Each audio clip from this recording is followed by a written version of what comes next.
And I'm going to let everyone in. Okay. Just let me know when we should start. Yeah, I think you could. I think you could start now. I think. Oh, okay. It's like watching a stock ticker. This thing. You should be able to see all of the names of the people that are joining okay. now. Fantastic. All right.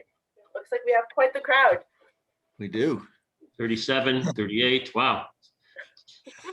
Okay, well, I think we're going to start the sessions because we do want to have lots of time for discussion at the end.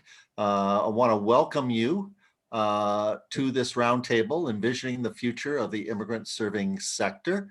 My name is John Shields, and I'm a professor in the Department of Politics and Public Administration at Ryerson University, and I'm also the board chair of Access Employment in Toronto. I wanted to just start with a few housekeeping business first. If everybody could please mute your auto when you're not speaking. Secondly, we do invite questions and comments via the chat box. So please use the chat box for that purpose. There will be a discussion period at the end of the session, and we're going to try to make sure that we have at least 15 minutes at the end for that. But we're going to hold off the questions and discussions till that point in time. All of the speaker contact information will be shared via the chat, and we will share links to PowerPoints and such. You can also download the project brief after the session by visiting the Association of Canadian Studies booth in the virtual exhibit hall. We will also be posting a link to sign up for our project mailing list in the chat. Now, we do have a number of speakers today and a tight schedule consequently. So I'm just going to identify the speakers as the sessions appear, and I'm just going to identify them by name and by their affiliation. So I think without further ado, we're going to open this up. And the first presentation, we actually have three presenters for it. Sarah Cooey, who's the project manager with the Association of Canadian Studies. Also Lisa Abramovich, who's the project coordinator with ACS, and Erica Lambert, who's a research assistant. So they're going to describe the project and its goals and so forth. So I'm going to turn it over to them.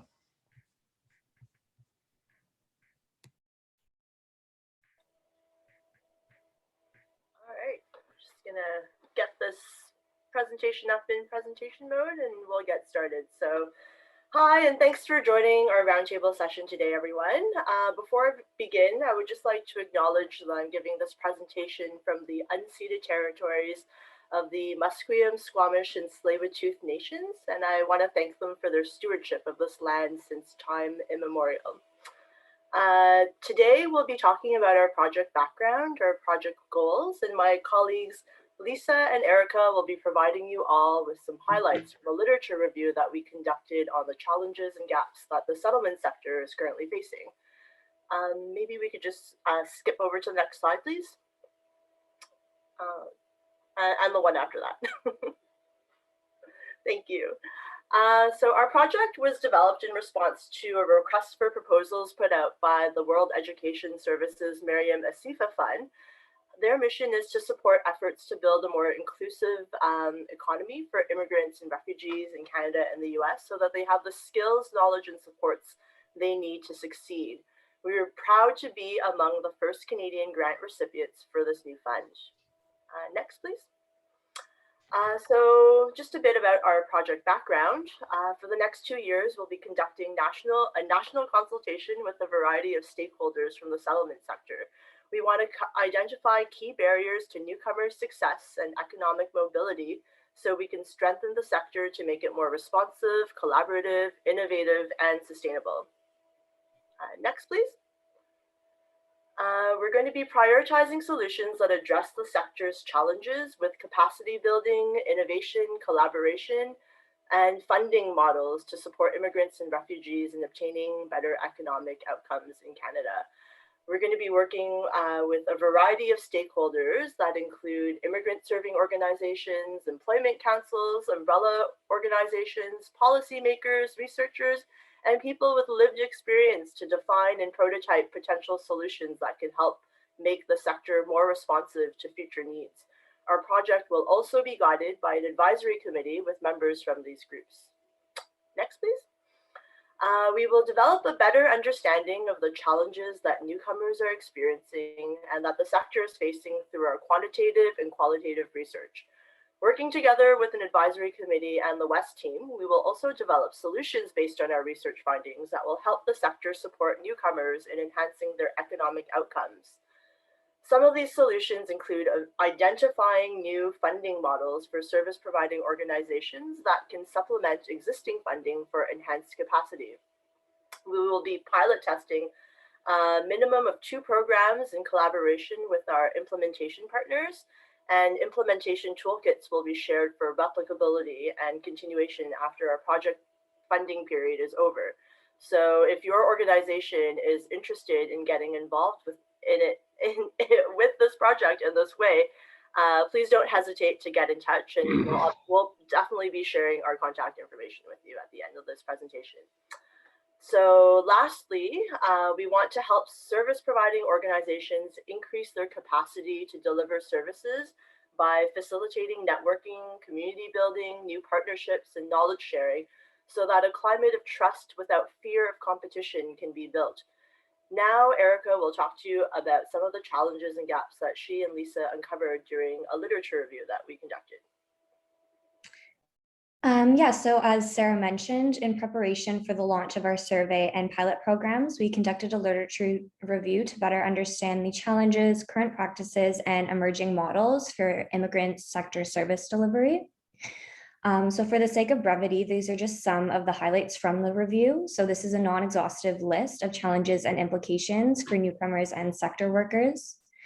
Some of the predominant pre-existing structural challenges in the sector involve duplication of services among service providing organizations, programs that exist in silos rather than being collaborative with other organizations in the sector. Similarly, a lack of sharing best practices, as well as a culture of competition over collaboration. And this is in part due to current funding models. There's been a delay in adopting new innovative technologies, as well as issues related to capacity building. Due to COVID-19, there's been a significant drop in immigration levels in Canada, resulting in rippling effects throughout the country. As of mid-February 2021, new numbers show that Canada has admitted the lowest number of permanent residents in over 20 years. So due to this drop, the IRCC is committed to increasing immigration levels annually by 10,000 from 2021 to 2023. So a few examples of challenges for immigration and settlement workers involve the transition to remote service delivery, struggling to use remote service delivery for certain clients who are unfamiliar with different types of technological platforms. There were issues with client confidentiality for remote service delivery, as settlement workers are often working in shared spaces, potentially using shared devices.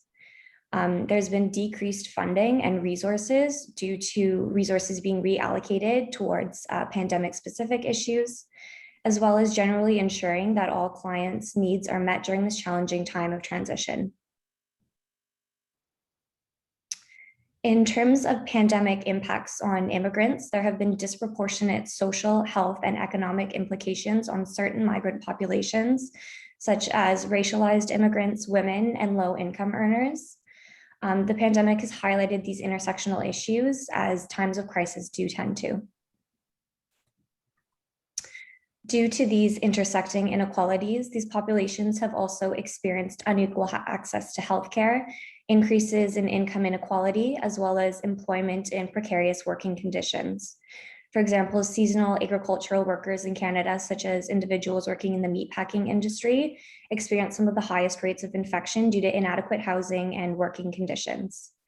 Now I'll turn it over to Lisa. Thank you, Erica.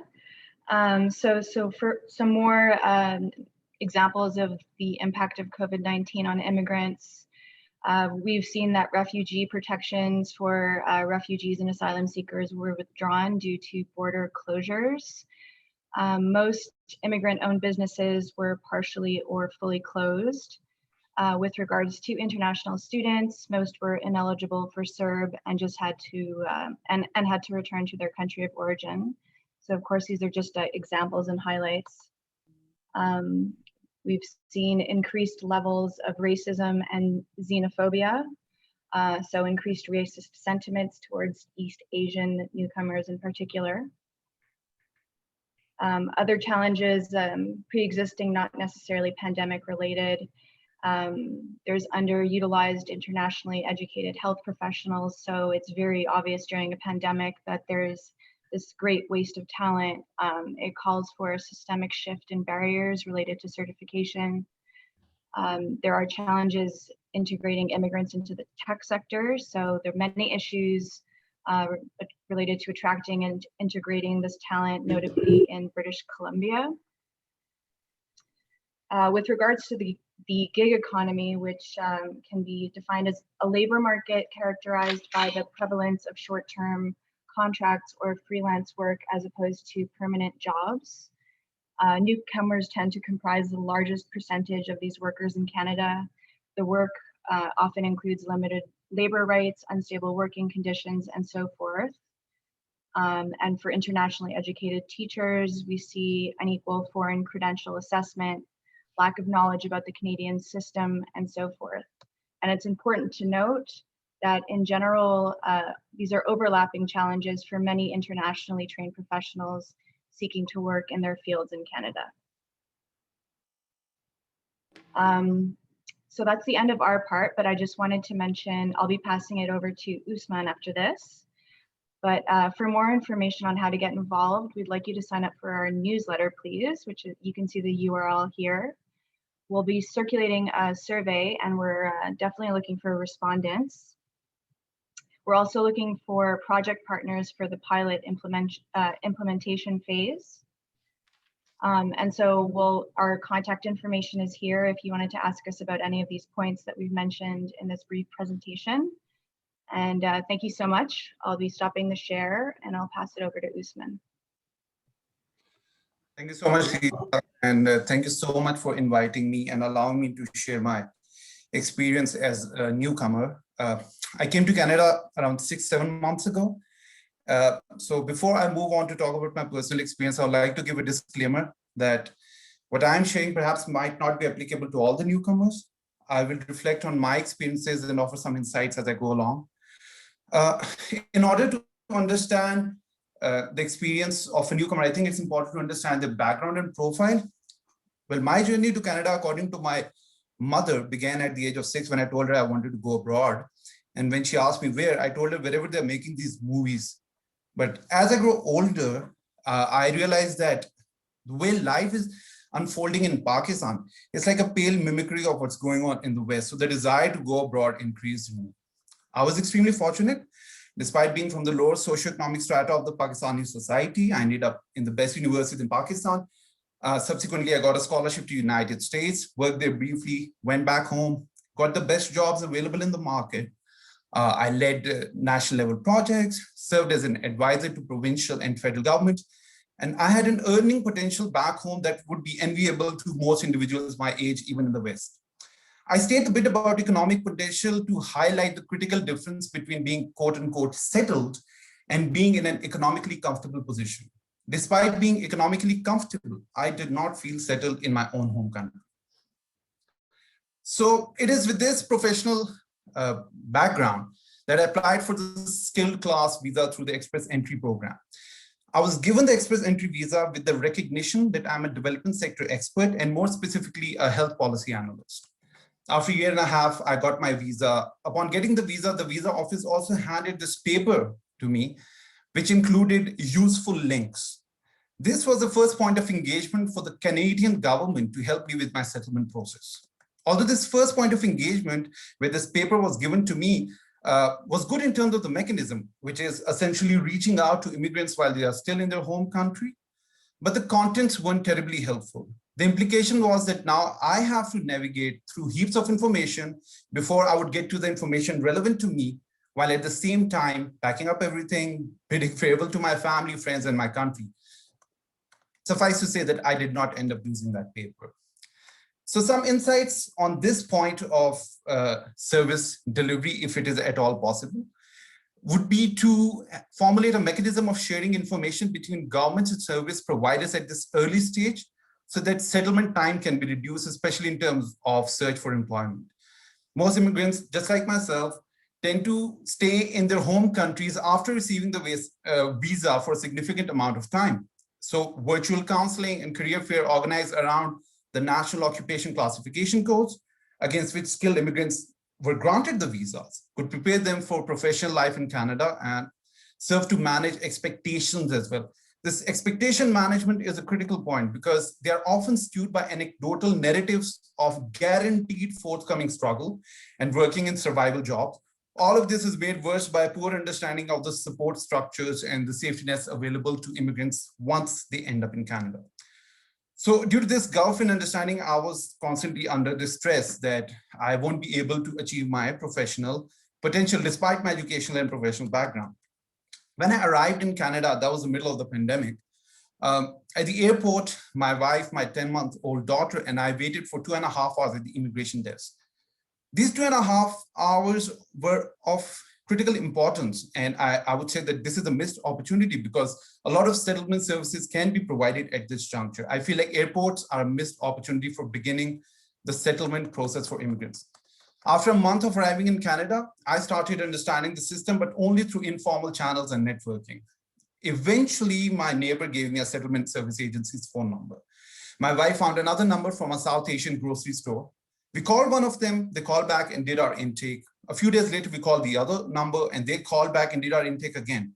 This was slightly confusing because we didn't know the system. So we assumed that it's just one settlement agency that will serve as a hub and connect us to all the services. It wasn't clear to us that there is massive duplication of effort in the sector and that there is a competitive environment in this nonprofit space. So when we started receiving calls from these two agencies for different services, we were quite confused and the process was rather tiresome and repetitive. Next, I was contacted by an employment counselor. Despite their best effort to support me, it became quite clear that they do not have the capacity to support me adequately. And of the many signs on the wall, the most prominent one being the question that the counselor asked me when I told her that I'm a health policy analyst, because she asked me, what is a health policy analyst? My main point being here that employment counseling for highly specialized and skilled jobs requires highly specialized human resource expertise, which I can tell you from my experience as a client and now as a practitioner within the settlement services is not available within some of these agencies. Once I stopped finding the process of engagement useful on the professional front, I pivoted to mapping out my options and worst case scenarios. I asked the settlement agency representative to guide me on the various safety nets available if I run out of money. My thinking was that I want to stick true to the course and find the job that is relevant to my work experience. If in the process, I end up losing out on all the money that I've brought in from Pakistan, what can the government, what can the state government, what can the federal government or the provincial government do for me in that scenario? What opportunities for financial support are available? So the idea is that mapping out this worst case scenario would have helped me feel easy while I was looking for this work and ensure that I do not jump into a job and make a bad career choice that I may be stuck in for years or perhaps may never get out of. Case in point is this truck driver that I met when I came to Calgary. And he told me that he was the dean of a law school back home. But upon coming to Canada, he has been driving the truck, and because of just as the life goes, the responsibilities increase, he has not been able to go back to his old academic life. My neighbor in the apartment that I live in is an architect and a bank manager from back home. It's been 19 months since he has been here. And I've been telling him to reach out to settlement agencies and talk to them. And he said that he has done that for 10 months and he's not going to do that anymore. It's a waste of time. So this is not to undermine the extremely important work the settlement agencies are undertaking in providing support to immigrants, but to point out an absence of a feedback loop that through beneficiary participation can help sharpen the focus of some of the programs. Most services provided by these agencies, the volunteering opportunities, the family resources and activities, therapy for new immigrants are laudable in their own right. But for newcomer families, these are supplementary engagements, employment being the nucleus around which all these activities revolve. I would say that most immigrants are settling for very little and working beneath their true potential because of fear of losing financial agency in a foreign land. The settlement services can definitely help allay these fears by mapping out all the safety nets and then work towards a more customized and skill-based approach in developing a settlement plan with a longer time horizon than merely helping them find the first job. This would also take out the stigma associated with relying on the safety nets. And this brings me to my final engagement with the settlement agency. I reached out to the CEO of this agency and he indicated to me that I should apply for a research position that was open with the agency. So now I work as a manager of monitoring and evaluation at ISC, but that's just it. And it's the last thing I would like to share. The settlement agencies should be the first to recognize the potential of the immigrant. When we talk about hesitance on part of employers and xenophobia, I wonder to what extent are the service providers themselves unleashing the economic, social, and civic potential of immigrants when it comes to employment opportunities within these agencies. All right, thank you so much for your time. Great. Thank you, Mohammed. That was terrific. Next up, we've got Jack Jedwab, who's the president of the Association of Canadian Studies and Metropolis Canada. He's going to take us through some, I think, some very interesting recent survey data. Thanks, John. I'm just going to share the screen here. Here we go.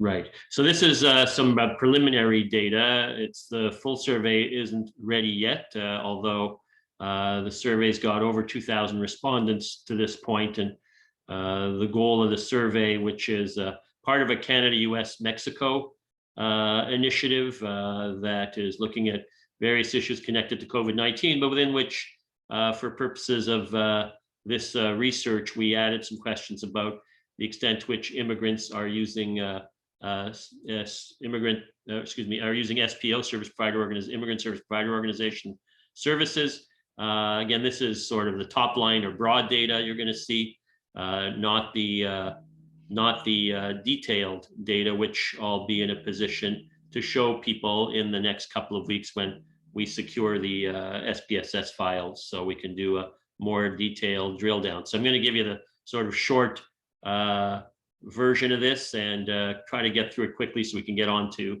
Paul Hawley's presentation.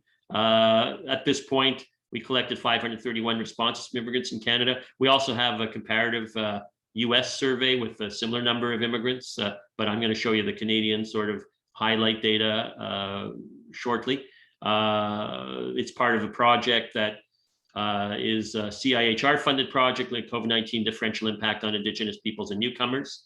That's being done in partnership with the University of Manitoba. And so here we go. Question 1.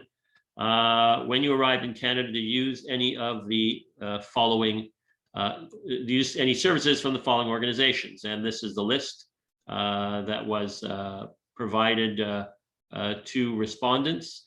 So Immigrant Service Agency, we can see 27%, 1 in 4 said upon arrival that those that use services, that was the service that they used. Community Center, 22%.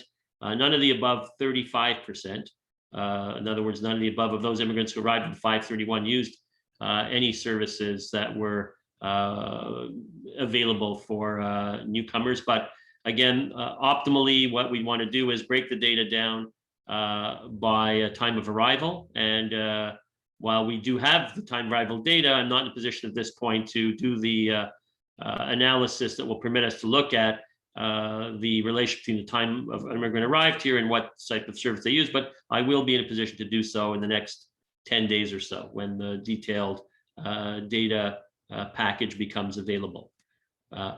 Second, I can break it down by age. So what we do see is that those using immigrant service provider agencies, most of them are in the 25 to 34 category at 39%. Community services is second at 30%. None of the above is 15%. So we can see that a very high percentage of users of immigrant service agencies, or immigrant services rather, excuse me, are between the age of 25 to 34, right? As we get to the upper age cohorts, principally the 55 plus, the percentage of persons making recourses to such services diminishes considerably. When you arrived in Canada, did you use any of the services of the following organizations? Now, I wasn't able to do this for all provinces, as you can see, because we're still waiting to get the full data count, and then we'll determine whether there's enough counts from immigrants to be able to provide information on use of services for those who reside in the province of Manitoba, Saskatchewan, the Atlantic provinces. But I was able to do it with sufficient number of counts for BC, Alberta, Ontario, and Quebec. And there are rough similarities. Alberta is a bit higher in terms of the extent to which immigrants are using immigrant service providing agencies. You can see in BC that the community center is a bit more likely to be made recourse to than immigrant service agency, at least with respect to the sample, although these things require further investigation with the ideally larger provincial samples.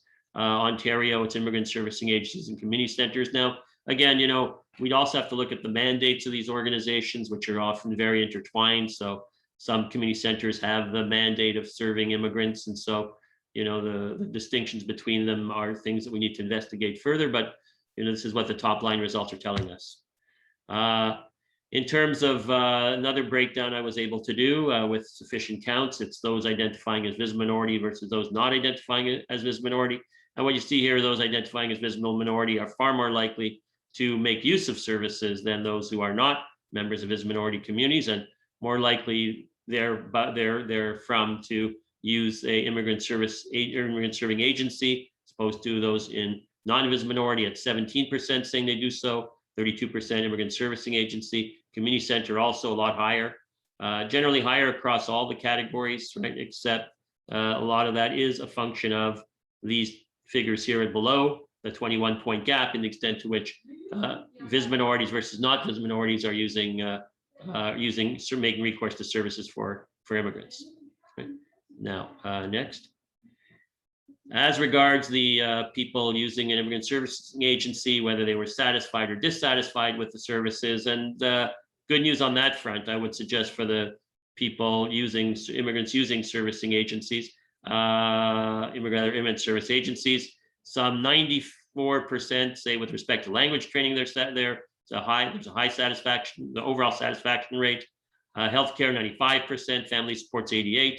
Housing 88%. So pretty much across the board, 9 out of 10 people are satisfied with the services they're getting from immigrant service agencies that they're making recourse to. Employment training was the one that was a little lower at 77%, but even there, that I would suggest is a pretty high rating. The net not satisfied for immigrant employment agencies, you can see at 23%, a bit higher than anything else on the list here. With now, the only other thing I would say is we might want to make a distinction between those saying they're very satisfied as opposed to somewhat satisfied, right? And we can probe that further, which we will do when we get the detailed data to see what the difference is represent in terms of being very or somewhat satisfied. We can sort of delve into a bit of the demographics on that, and we can also look at the relationship between, which we're not able to at this point, those people using those various types of services and the levels of satisfaction for each of these areas, right? So, but again, by and large, there's a lot of, I would suggest, food for thought in this particular survey. Still more information to collect from it, and I think also the survey results will help guide us in terms of the formulation of the questionnaires and or other aspects of the project that we intend to look into as we go forward. So, and as I mentioned, we do have this data also for the United States, so we'll be able to make a comparison with the US as regards the data set. So thank you to Wes again, let me reiterate, for their support in this project, which we're very, very enthusiastic about, and we look forward to moving forward and more results, and ultimately some pilot projects and recommendations. And also, very quickly, thanks to my team, to Sarah and to Lisa and to Erica and to Paul for the excellent work that they're doing. Great. Thank you, Jack. That was really interesting data. Look forward to seeing more. Our next presenter is going to be Paul Hawley, and he's a research director at the Association of Canadian Studies, and he's going to talk about the developing newcomer and SPO survey. Paul? All right, thanks, John. And your wish is coming near, because we are going to show some more data from that recent survey in this presentation, so you don't have to wait too long. But this is really, actually, you might even consider this a brief session to be almost like a pseudo or a mini pilot of our surveys that are associated with the projects. We have a newcomer survey and a service provider organization survey. We look to go to the field quite soon with the SPO survey. And that's why any feedback that you can provide to the broad themes and some of the questions that we are going to present right away here would be very helpful, because we'll formulate that into our actual surveys. We'll build up in your responses, your feedback, and we'll go to the field with this pretty soon. So to start off with, we're going to have the newcomer survey. Again, we're going to start off with some basic demographic questions: immigration visa status, time of arrival, visible minority status, language variables, age, gender, socioeconomic status, the number of persons in the household and presence of children. And of course, if you can maybe take notes, or if you see any areas that we're missing information or we're missing questions that are of key importance, please make note and send us either in the chat or in an email later on. It would be really helpful. We're also looking at employment status, including questions on if they're underemployed or seeking employment. As we find out with a lot of newcomers, they tend to be in underemployed positions. A good example, a very good friend of mine from North Africa is currently in Montreal, has a master's degree in finance and is working in a fish store, basically. So that's just one example of underemployment that we see amongst newcomers to our country. Also looking at hours worked, full-time, part-time, and if they're underemployed, what are the reasons, their occupation, employment type. We're really interested in the seasonal work and gig work. The gig economy is of key importance, as we found in the literature review was brought up in a lot of citations. Self-employment amongst newcomers. We actually, ACS did a study a couple years back on self-employment in the regions of Quebec, and it'd be interesting to see what opportunities exist for newcomers in self-employment, as well as entrepreneurship. And how the COVID-19 crisis is financially affecting newcomers to the country compared to Canadian-born or more established immigrants. And you can see here, we have a set of questions that we've actually asked as part of our recent CIHR survey that Jack has alluded to. And so we're looking at how has the crisis financially affected you in terms of your income or retirement, losing the job you had before the pandemic, settling for a new job with lesser pay, being able to help family members and meeting basic food requirements. We've also asked related questions in our social impacts network, the COVID-19 social impacts networks surveys over the past year, to look at the differential impacts of the COVID-19 pandemic on finances for Canadian families. And here's actually some quick data from that recent survey Jack was alluding to. And this basically shows you those 7 questions on financial impacts. And you can see here, this data is very recent. It's as of March 15th, 2021, so just a week ago. And as you can see here, in every single instance, immigrants are actually faring quite a bit worse than the Canadian-born population in terms of feeling the financial stressors or pressures of this pandemic. So just for instance, if you look at, has the COVID crisis financially affected you when it comes to your income or retirement income, you can see that 38% of immigrants say yes, it has, versus 28% of Canadian-born and 30% overall, all Canadians. Again, once we have more data, once the survey is finished, we can actually break this down by time of arrival, so we can look at more recent versus established immigrants. But for now, with the sample we have, we were able to just present immigrant versus non-immigrant. But you can see across the board here, you have anywhere from like a 7 to a 10% gap across all of these measures. There's not a single measure where it favors where immigrants are performing better, or actually not performing better, but not feeling the effects of the pandemic on their income. Okay. So the next slide, we're also looking potentially at the newcomer survey to look at issues related to financial security, food security, and housing security. And wherever possible, we're going to try to take pre-existing questions so that we can establish some sort of a baseline. So for instance, as the housing food security survey module, it does ask about households' experiences of food insecurity in the past year. So worrying about running out of food before there's money to buy food, cutting the sides or skipping meals, going a whole day without eating. So these are kind of standardized questions that are already out there in the field. And also looking at housing security, we might create questions based on the census where they have a core housing need, which is based on 3 different variables. So there's adequate housing. In other words, is the house requiring any major repairs? Affordable housing. So this is if the housing is more than 30% of your total household income, then it's not affordable for that family. And suitable housing, in other words, is there enough bedrooms for the size and composition of the family itself? And that's why we ask those demographic questions about the number of persons in the household, including the presence of children. So also attached to the newcomer survey, we want to ask questions. Again, some of these are not completely formulated. We just have the ideas there. But are you part of religious institutions and community networks?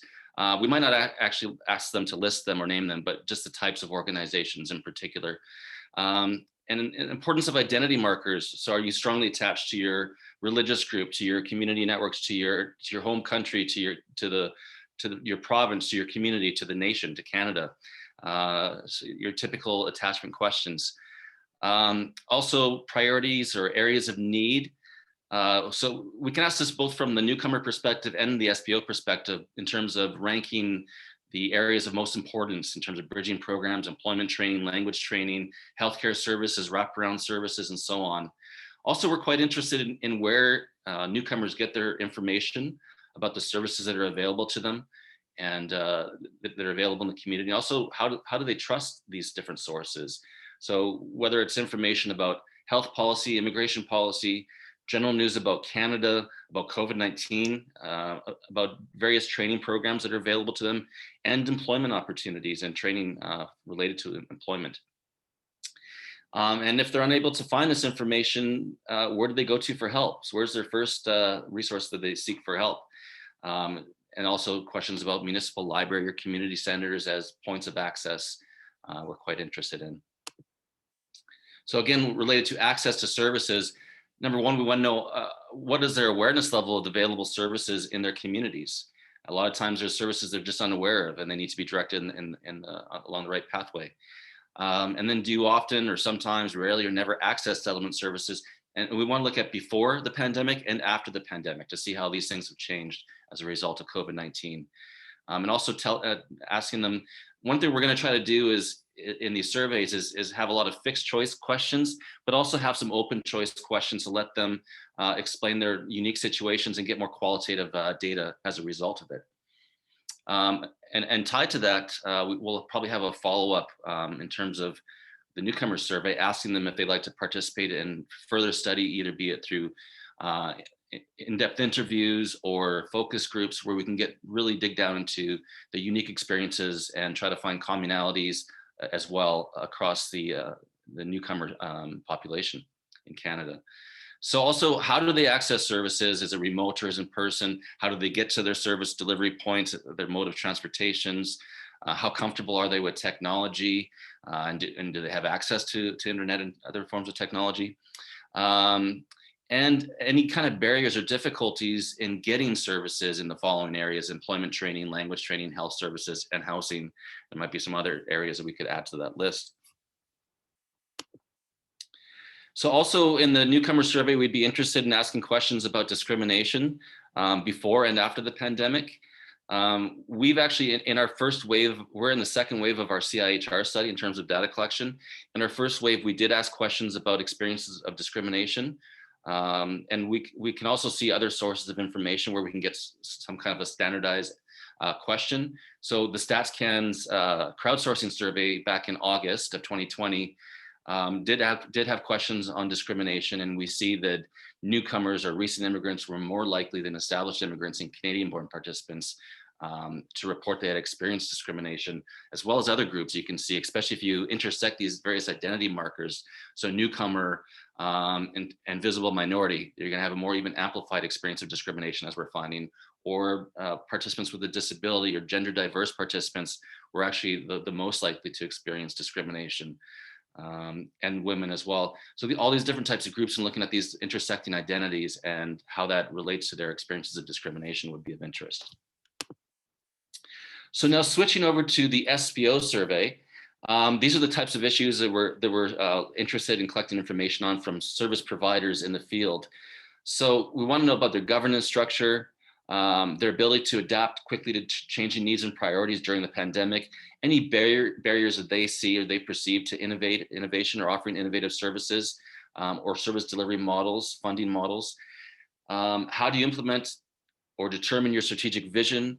What are your organization's principal sources of funding? Is it government, private sector, pay for service, charitable donations, trust funds? In terms of SPO governance, is your funding secure for the long term, or is funding a challenge for your organization? Is this a year-to-year thing where they have to apply for grants and seek charitable donations on a regular basis just to keep afloat, in other words? What strategies or practices do you think are needed to achieve long-term funding for your organization? So we want to hear from them themselves what kind of innovative ideas that the actual service providers have. So we're not the ones just telling them that they should do this. They should know these unique strategies within their own organizations that'll work. And what sources do you think the opportunity is best for additional funds? Is it government, private sector, pay for service, and so on? And do they have a long-term funding plan in place? Do they have a strategic plan in place? And if so, who's accountable for these types of plans and for administering them? Also related to SPO capacity is network building and opportunities for networks. How do they share specific learnings or evidence-based practices amongst partners or in the sector itself? How do they use new technologies to deliver services? That again could be tied to innovation. And how would you assess the overall tech literacy of your staff? How do you protect client confidentiality? Again, there's a lot of questions we're proposing here. We're probably not going to ask all of them. We want to make sure that the surveys actually get completed. But this is where we're at in terms of the ideas, and we just have to narrow down the focus a little bit. How would you describe the opportunities for upskilling within your organization or professional development opportunities? And also, we're interested in organizations that offer pre-arrival services, and what barriers there are to offering pre-arrival services. And as Usman explained earlier, there's a lot of missed opportunities perhaps where services can be offered that aren't currently being offered, either before the newcomers arrive in our country or even at new points of contact in terms like airports or other places where newcomers seek information. And again, the impacts of the COVID-19 pandemic on service delivery. So what's the impact been in terms of the demand of services has increased? It's not been affected, it's been diminished. To what extent is your organization engaged in remote work? And how has this change had the greatest impact in terms of service delivery, work conditions, worker stress or mental health, collaboration, and so on? So what have the primary struggles been with this transition to remote work? We also want to collect some demographics about the SPOs themselves. We want to make sure to what extent are they representative of the populations that they're serving. So what's the composition of the SPO staff? Is there gender representation of visible minorities and immigrants within the organization? Is there open access to leadership positions? And what languages are spoken in the workplace, as well as what languages are the services actually delivered in, to make sure that many different immigrant groups can receive services in language of their choice. Also, what are the impacts of the COVID-19 in service delivery? And so we have a question: do you strongly agree, somewhat disagree, or strongly disagree with the following? Our organization offers gender-sensitive services, trauma-informed practices, multilingual services, cultural sensitivity training, and tailored services for vulnerable populations. So again, these are themes that we pulled up from the literature, from our discussions with key informants in the sector, service providers in the sector, and we're also interested in what the triage process looks like for new clients. I'm not going to go through all this, but there is an existing survey. We'll share this this presentation because I'm sure we went pretty fast and you won't be able to take it all in right now. But there's several questions that were attached to the North York survey on SBOs, and we'll try to integrate these as well into our SBO survey. Again, so we have an established baseline. So just questions like, you know, it's really about from the perspective of the service provider. How does a normal workday look to them? What's the experience been like with shifting to remote work? We had similar questions. What kind of communication tools are they using? How are your clients coping with public distancing and social isolation? And how do you support them during this time?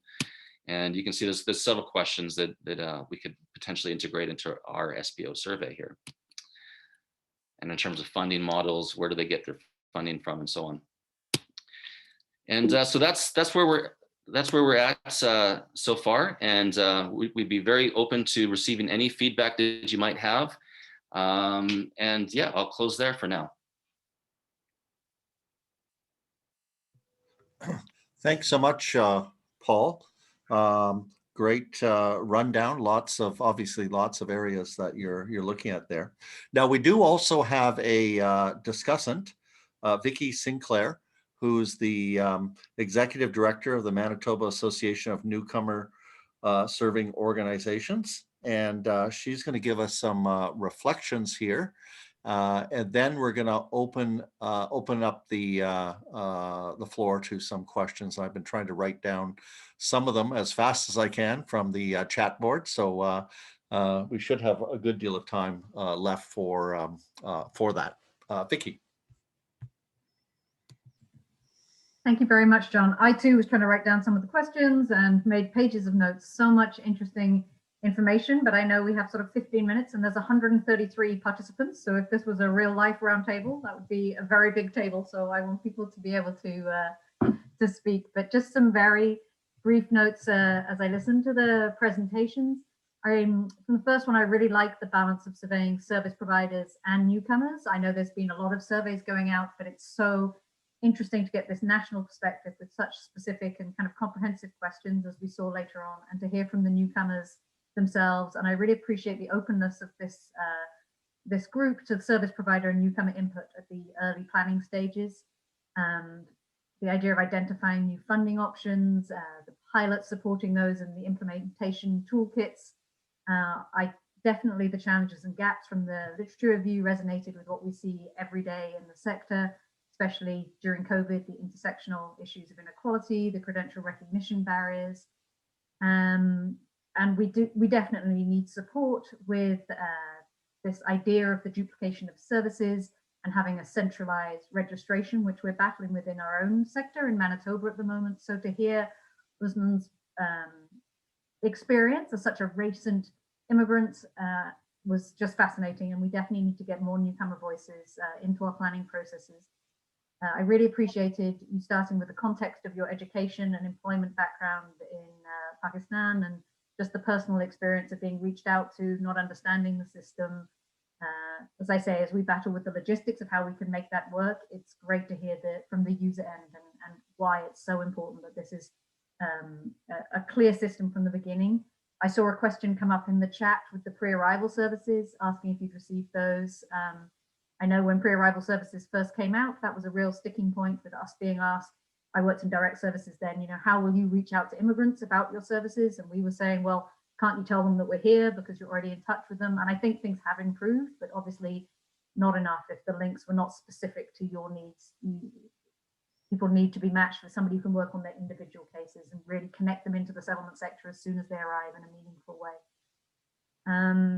The survey presentation, amazing, 2,000 respondents so far, and this is going to really help the sector. It's an exciting data set to help us with our work and our planning. As Jack mentions, some issues I have, the distinction's not clear between the categories. When I saw ethnocultural, online, community centers, mainstream, we have all of those as members and they all receive IRCC funding or provincial funding. So I think sometimes when newcomers are asked, did you have a settlement service? it's not clear. It may have been somebody being provided a service in their first language at a community center to help them find childcare, or a kid in school getting supports, but these are still settlement workers, but the person being asked the question may not be aware of that. So I think sometimes we have these figures, you know, given back to us from funders saying, why are only 35% getting services, when really there is sort of a lack of clarity in some of the data, but this is the way to improve that. And as Jack said, this is a continuing process. And then, yeah, I think the questions of the surveys, you'll all need more time to look at them in more detail, but please just do get in touch and give your input. And when the survey comes out, just taking the time to fill it out will really support us all. And I'm so pleased that such specific questions are going to newcomers as well, because again, that is the only way that we'll be doing our work more effectively. So thank you for all of your presentations. And I don't know, John, do you want to read out some of the questions, or shall I read out some from my notes, or should we just open it up to people to raise their hands? Oops, sorry, that's me. I thought I was muted, but I'm not. Yeah, I think we can maybe open up the floor. I was going to suggest maybe we start with that first question that was to Mohammed, of whether he had actually used any pre-arrival services before coming. And maybe I'd add a question onto that. Would you recommend the use of pre-arrival services for newcomers? How helpful, now that you're working in the sector, do you find these to be? Thank you, John. So I did not utilize any pre-arrival services, and I have answered that in the chat as well, because I wasn't aware of any pre-arrival services. Yeah. So that is a huge gap in knowledge that needs to be filled. I would say that very specific pre-arrival services would have worked for me. Connecting me with the right people in the sector that I belong to would have been immensely helpful, which I ended up doing through LinkedIn upon arrival to Canada. I could have started that process like 3 months before coming here. Mm-hmm. Is there any, maybe I'll just follow up with that and just ask, is there any other services in that are being offered that you did actually find helpful, and that you really sort of recommend, given what we see with some of the survey results that Jack was presenting? Any services that I do not find useful? No, do find actually. Do find useful. I think, as I mentioned, the access to therapy is great. Access to different programs, after school programs that some of the agencies are working on, integrating children into the society while holding on to their own cultural values and talking about the culture, new culture that they are becoming a part of. That's a great bridge. Yeah, absolutely. Those services are invaluable. But again, at the end of the day, the newcomers are coming in, and I just wanted to comment on this. There's a trust issue here, because we're in a new land. We don't know how people would react to us. So people become apprehensive and they go to their communities for any advice. They would be getting better advice with these agencies, but they go to their communities, and sometimes they end up. So I will tell you what, I was advised to become, which would have been perfectly fine under normal circumstances, but the best advice I was getting from my community was to become a security guard. I'm a seasoned researcher with 10, 15 years of experience. I have an academic background, but that was the best advice coming my way, which obviously when I reached out to these agencies, one of the employment counselor was like, no, you'll get a good job, but they didn't really know how to get me to that good job. That was one of the hurdles. Yeah, fantastic. And just lots of people, as you've seen from the chat, really appreciated your perspective on this whole thing. Thank you. For Jack, I know there was, and also I guess Paul as well, there was certainly a number of questions that were specific about the survey. I don't know how granular we want to get, but what was the question on language? How what were they really asking there? Obviously, that could mean a lot of things, and also in terms of whether people had they might use different service providers. Was there an opportunity to sort of express that within the survey in terms of how it was organized? So on the issue of language training, it simply was a list of various types of training and asking people to rank their level of satisfaction. It wasn't more detailed than that. Obviously, depending on what type of approach we take going forward in terms of further assessing the meaning beyond the response to the question, we can ask some follow-ups to drill down further and get more information about people's experiences with sort of a qualitative approach, by way of an extension to the top line question. As for the agencies, again, it was a list order, not, so it really gives the impression of the immigrant as to what type of agency they're using, right? Without all the nuances that we're aware of in terms of, the intermingling of services and agencies and partners. It simply is that sort of initial impression. If someone thinks they're using an ethno-cultural organization or community center, that's the way they're responding, not knowing, again, the finer details associated with the way the organizations are governed and, the type of services and they deliver in relationships they have with other organizations in the sort of intersectional approach to service delivery. So that's what I can say for this at this time. Again, I'll be able to further delve into the data and we'll learn a bit more, but we won't be able to get it that granular either unless we add those qualitative sort of, qualitative, the sort of, I call them a quantitative, right? Because they're sort of questions we're adding into a quantitative survey to dig out some impressions people have, and then we can codify the answers, but they're not like a focus group style of, of response to the questions.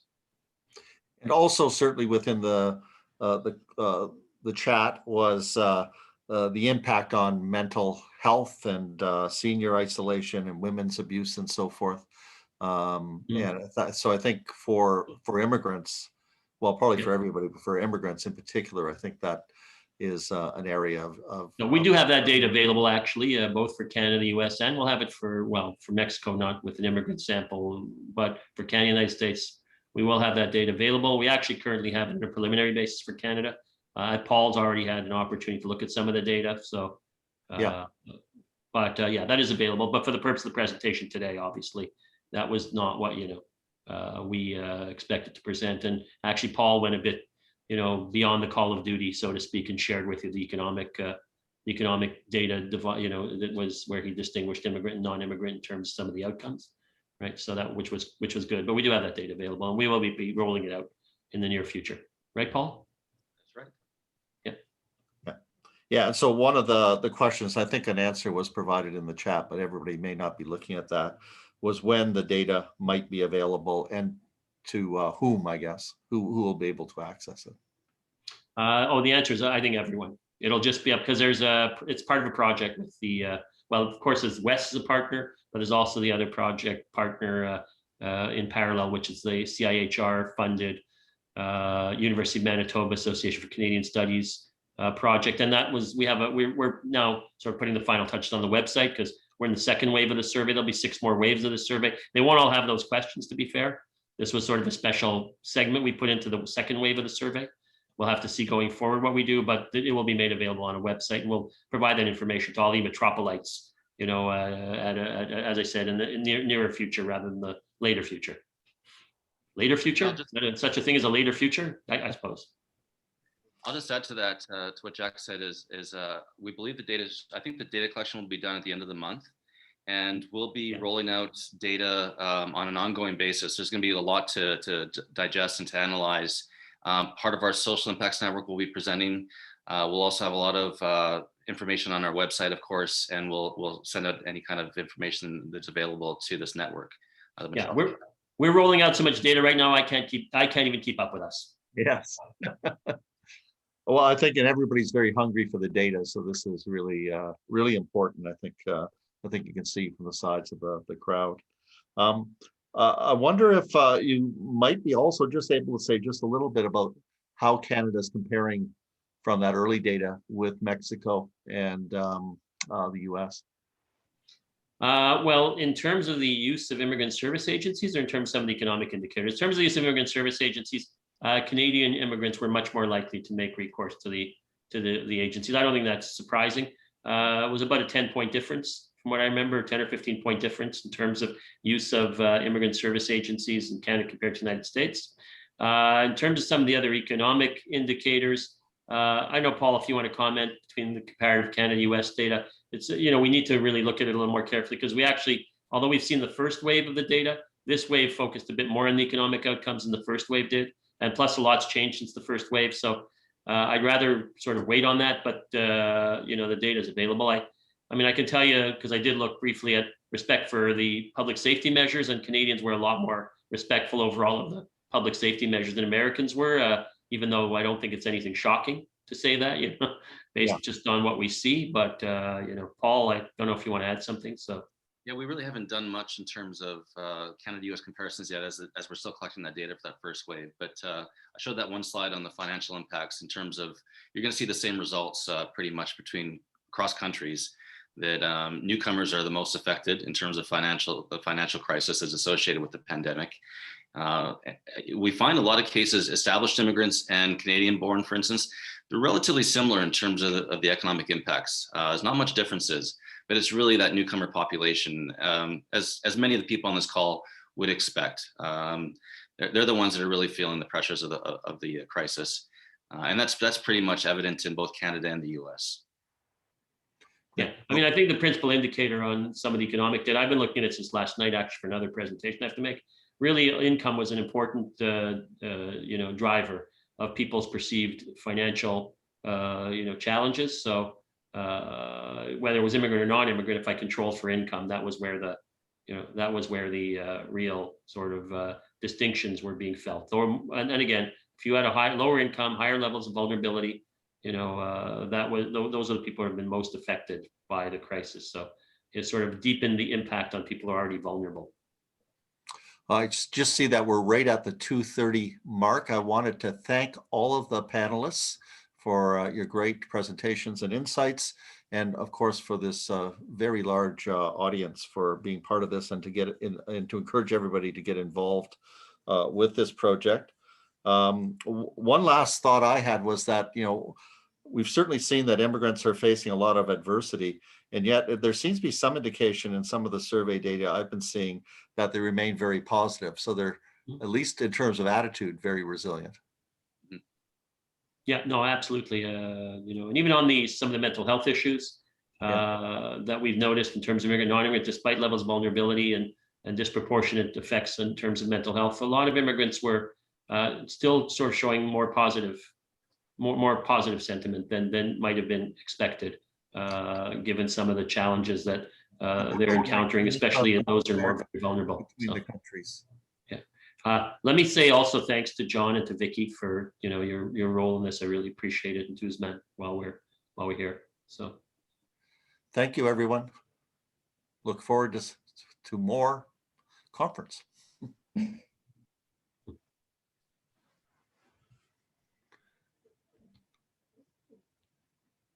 So we just leave.